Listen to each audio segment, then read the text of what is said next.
Join me today as we make spicy green leprechauns, preserve morels, and show off other cooked morel dishes. 2 8-ounce packages of cream cheese, a big bunch of chives, a couple serrano peppers, pulse in the food processor.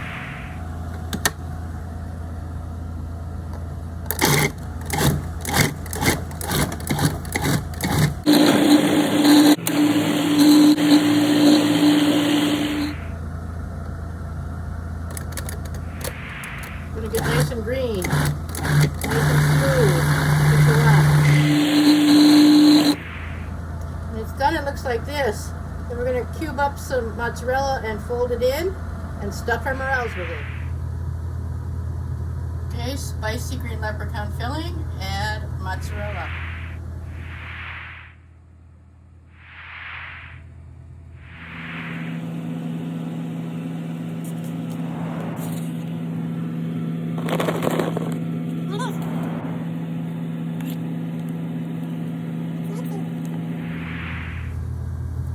Black pepper and a little Old Bay seasoning. You can use whatever spices you like. For this recipe, you need some donkeys. I cannot tell you how many because it depends on the cavity size. You're going to cut them in half, but not quite all the way. Stuff them and seal them back together using the filling as glue. Then roll them in Drake's flour and set them on a cookie sheet to freeze. Trim your stems down to about 1 inch, and then here's how the cut looks. You're going to stuff that. Each one is cut like that. Cut almost, not quite. Stuff it up. And you just jam as much of that stuffing in as you can and seal them up. That's how they look before you flour them. So they look a little oozy. If when you cut them, you accidentally cut them in half, don't worry about it, just glue them together with this filling. There's a bunch of stuffed spicy leprechaun donkeys, and they're ready to be floured and frozen. Oh, yeah. I use a crispy fry mix that I like. You can use any kind that you want. Just put a little of the flour there and roll them around in it. Not brain surgery. Get them cold at night. Roll them around in the flour. Tap out the excess. Put them on a tray, and we're going to freeze these.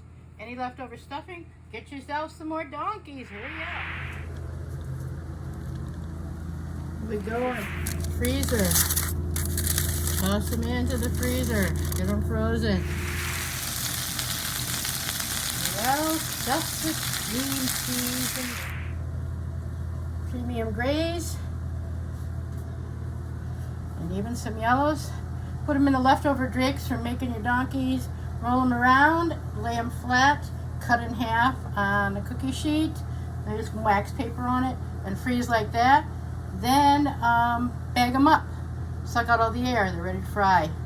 Great way to store them. So I cut morels in half before I dust them for freezing. And I use the premium, really white inside, no marks, no brown, because I might gift these and I want them to be the very best, freshest morels. Toss, toss, toss. Get them coated. We're going to lay them out individually and freeze. So ready for the freezer. I'm going to stack these little pie pans up and get them frozen. Then you separate them real well, throw them into a Ziploc bag, take all the air out, and they are good for myself. Are less pretty, we might have some brown, but I'll cook these up for like pasta primavera and they'll be delicious. So these green pea mushrooms are still really good quality. I'm frying them up in butter, salt, pepper, spices. Use it to pasta primavera or whatever I want. Good eating. About 10 minutes of stirring in butter. This is how they come out. They get really crisp and good. And ready to add to whatever dish you want.